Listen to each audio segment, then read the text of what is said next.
ആർക്കും തിന്മയ്ക്ക് പകരം തിന്മ ചെയ്യാതെ സകല മനുഷ്യരുടെ മുമ്പിൽ യോഗ്യമായത് കരുതി കഴിയുമെങ്കിൽ നിങ്ങളാൽ ആവോളം സകല മനുഷ്യരോടും സമാധാനമായിരിക്കും. എന്നിട്ട് അടുത്ത വാക്യം ശ്രദ്ധിക്കണം, വായിക്കാതെ പോകണ്ട, വായിച്ചിട്ട് പോവാം.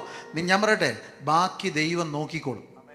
ബാക്കി ദൈവം നോക്കുന്ന എങ്ങനെയാണെന്നാ താഴെ എഴുതിയിരിക്കുന്നത്. പ്രിയമുള്ളവരെ, നിങ്ങൾ തന്നെ പ്രതികാരം ചെയ്യാതെ ദൈവ കോപത്തിന് ഇടം കൊടുപ്പീൻ.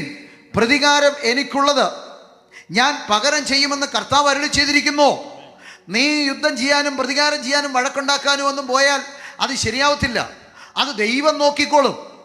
ആ കാര്യം ദൈവം നോക്കിക്കോളും.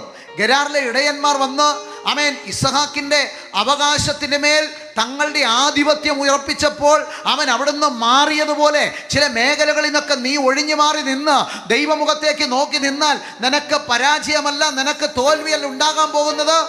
നിനക്ക് പറയാൻ പറ്റും, യഹോവ നിസ്സി എന്ന്, എൻ്റെ ദൈവം എൻ്റെ ജയക്കൊടി എന്ന് പറയത്തക്ക നിലയിൽ ദൈവം നിനക്ക് വേണ്ടി അത്ഭുതങ്ങളെ ചെയ്യും. ആമേൻ, ഹല്ലേലൂയ.